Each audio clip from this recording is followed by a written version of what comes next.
नमस्कार किसान भाइयों, इस वीडियो में हम बात करेंगे कि लहसुन की फसल में यूरिया खाद कब डालें और यूरिया खाद डालते समय हमें कौन कौन सी गलतियां नहीं करनी है। इसके बारे में इस वीडियो में हम पूरी डिटेल के साथ में बात करेंगे। किसान भाइयों, इस टाइम पर अधिकतर किसान भाइयों की लहसुन फसल 25, 30, 35 दिन के आसपास हो चुकी है। कुछ किसानों की फसल इससे ज़्यादा अवस्था में भी चल रही हैं। आप कमेंट करके बताइए कि आपकी लहसुन इस टाइम पर कितने दिन की हो चुकी है।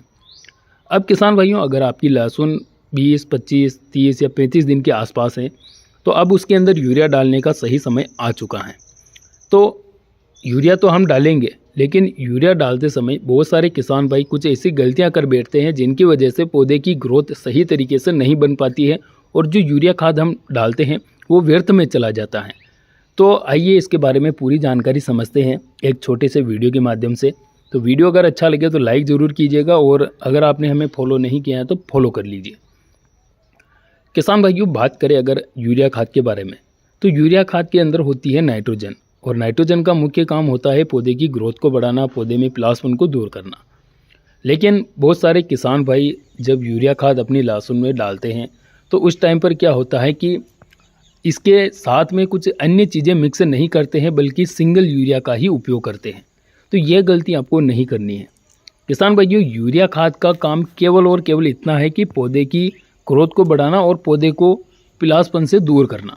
अब पौधे की जड़ों का विकास यूरिया खाद नहीं करेगा, पौधे की जो मजबूती रहेगी उसको यूरिया खाद नहीं बढ़ाएगा। अब इसके लिए हमें कुछ अन्य पोषक तत्व होते हैं, सूक्ष्म पोषक तत्व होते हैं, उनकी पूर्ति इसके साथ में करनी पड़ेगी। तो आप सिंगल यूरिया ना डालें। यूरिया खाद के साथ में आप कुछ मिक्स माइक्रोन्यूट्रिएंट खाद ज़रूर डालें, जैसे कि आप उदाहरण के तौर पर बायोविटा ले सकते हैं, इफ्को कंपनी की सागरिका ले सकते हैं।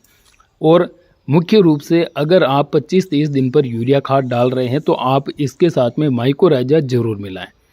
माइकोराइजा क्या करता है कि पौधे की जड़ों का विकास करता है और ज़मीन के अंदर जो पोषक तत्व पड़े होते हैं जिनको पौधा ग्रहण नहीं कर पाता है, उन पोषक तत्वों को भी पौधे को पहुंचाने का काम माइकोराइजा करता है। यानी कि माइकोराइजा एक प्रकार की जीवित फंगस होती है जो कि पौधे की जड़ों तक पोषक तत्वों को पहुंचाने का काम करती हैं। किसान भाइयों, एक और चीज़ का आप मुख्य रूप से ध्यान रखें, अगर आप ये चीज़ें डाल रहे हैं तो इनके साथ में ह्यूमिक एसिड भी आप ज़रूर ऐड कर लीजिए, करीबन 2 किलोग्राम प्रति एकड़ की दर से।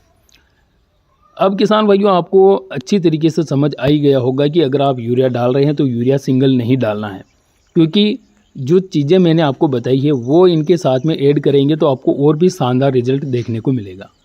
और बहुत सारे किसान भाई क्या सोचते हैं कि यूरिया खाद अगर हम ज़्यादा मात्रा में डालेंगे तो पौधा अच्छी ग्रोथ करेगा। तो एक मात्रा भी लिमिट में आपको रखनी है, जितनी पौधे को ज़रूरत है उतनी ही हमें यूरिया खाद देनी है।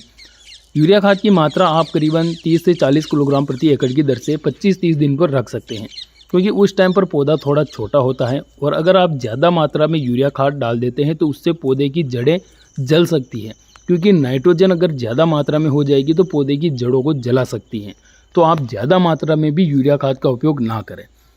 करीबन 30 से 40 किलोग्राम प्रति एकड़ की दर से आप यूरिया खाद का उपयोग अपनी लहसुन फसल में 25-30 दिन की अवस्था पर कर लीजिए।